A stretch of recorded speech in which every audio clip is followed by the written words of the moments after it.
बहुत अच्छे होंगे। बहुत अच्छा लगता है जब इस तरीके के आप लोग मैसेजेस कर रहे होते हो और बहुत मेहनत कर रहे होते हो, तो हमारा भी मन करता है कि क्यों ना हम भी आपके साथ में लगकर खूब मेहनत करें, हमें भी बहुत मोटिवेशन मिलता है। तो लगे रहिए इसी तरीके से।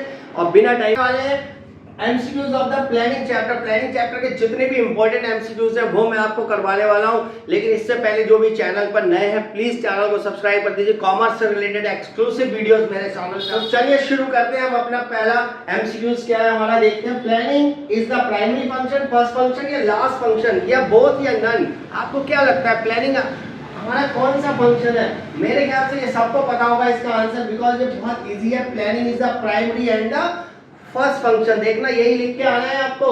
आफ्टर इंप्लीमेंटेशन ऑफ प्लान, ये बहुत कंफ्यूजन वाला, जरा ध्यान से देखिए। After implementation of plan planning ends, क्या प्लानिंग खत्म हो जाती है या न्यू प्लान इज मेड, नया प्लान बनाया जाता है, फॉलो अप डन किया जाता है, या none of the above. Confuse मत होना, जब प्लानिंग हो जाती है तो उसके बाद में फॉलो अप किया जाता है। Planning is routine activity, mental exercise, none या all. Planning is a mental exercise. ये दिमाग वाला जो इंटेलेक्चुअल है वही लोग प्लानिंग कर सकते हैं और कोई नहीं कर सकता। क्या आप भी प्लानिंग कर रहे हो? अपनी सीयूईटी की कर रहे हो या अपने एग्जाम्स की प्लानिंग कर रहे हो? नहीं तो कर लो। That is an mental exercise. Planning is done at top level, lower level, middle level और ऑल लेवल। बहुत कंफ्यूज हो गए होंगे। टॉप लेवल पे भी होती है, मिडिल लेवल पे पता नहीं होती है, नहीं होती है, लोअर लेवल नहीं। दोस्तों इसका आंसर है ऑल लेवल। प्लानिंग सभी लेवल पे होती है, चाहे कोई भी लेवल हो उसको प्लानिंग करने की जरूरत है। Controlling device from which deviations can be taken.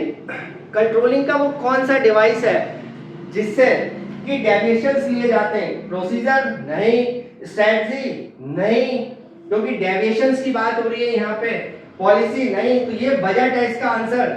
सही लिख के आइएगा वहां पे। बजट, कंट्रोलिंग, बजट जो है कंट्रोलिंग का एक ऐसा डिवाइस है जिससे कि डेविएशंस निकल के आते हैं। ठीक है, फटाफट इनको नोट करिए। नेक्स्ट 5 और बताता हूं आपको। चलिए आगे बढ़ते हैं। हमारा 6 नंबर है making assumptions for future. Future के लिए assumptions banana is called making derivative plans, जो हमारे सेकेंडरी प्लान्स होते हैं। मेकिंग पॉलिसी, पॉलिसी बनाना, या setting up the planning premises या नन।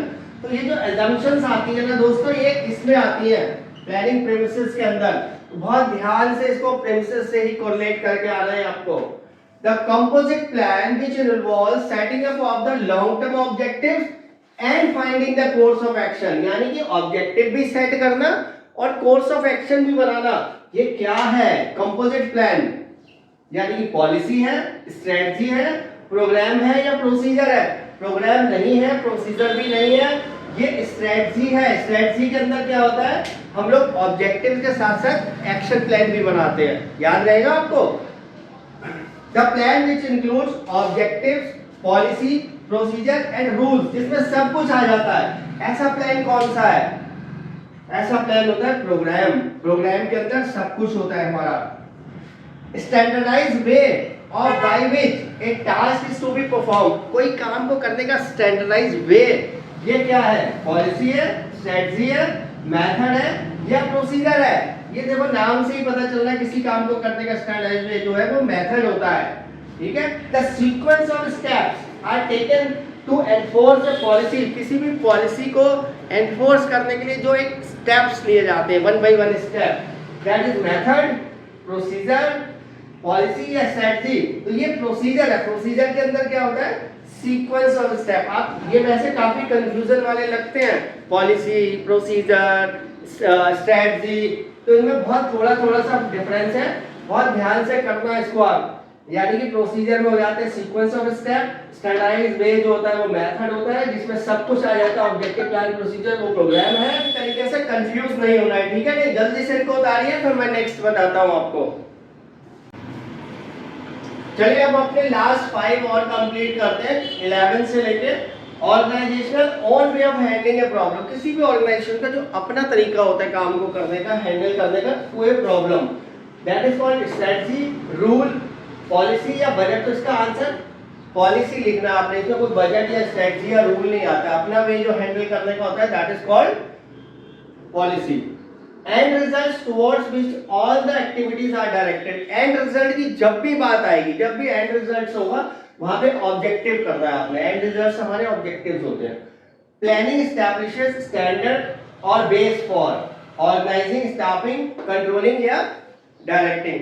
तो ये जो है कंट्रोलिंग है इसका आंसर, कंट्रोलिंग के लिए वो बेस बनाता है। एंड देन पेस लिमिटेड है, कोई कंपनी है, कोई पेस लिमिटेड एंटरप्राइजेस है, मैन्युफैक्चरिंग कर रही है TV sets, and they have decided to LED screen जो वो परचेज करेंगे केवल जापानीज टेक्निक्स की यूज करेंगे। उन्होंने एक बात सोची कि भाई वो हम जापानीज टेक्निक का केवल यूज करेंगे, they have decided to buy. तो ये क्या है? ये उनकी स्ट्रेटजी है, ये उनका रूल है, ये उनका प्रोसीजर है, या ये उनका पॉलिसी है। तो जब कभी भी कोई ऐसी होगी जो इंटरनली कोई चीज डिसाइड करेंगे तो वो पॉलिसी में आएगा, ठीक है। नहीं, वो उनकी पॉलिसी है कि भाई वो वहीं से ही लेंगे। In which steps of the planning process, planning process का कौन सा स्टेप है? बेस्ट अल्टरनेटिव इज चूजन, जिसमें से हम बेस्ट अल्टरनेटिव चूज करते हैं। तो वो सिलेक्शन फ्रॉम द अल्टरनेटिव है, डेवलपिंग प्रेमिसेस है, सेटिंग अप द ऑब्जेक्टिव्स है, या evaluating the alternative course of action है। तो आई थिंक क्लियर पता ही चल रहा है अगर आपने किया हुआ है, that selection from the alternatives. तो इस तरीके से ये हमारे प्लानिंग के मोस्ट इंपॉर्टेंट है। जो लोग नए हैं चैनल को सब्सक्राइब कर दीजिएगा। आई थिंक वीडियो अच्छी लगी है तो लाइक जरूर कर दीजिएगा, क्योंकि अभी नेक्स्ट अगले चैप्टर की भी वीडियो आपको जल्दी मिलने वाली है। Thank you so much.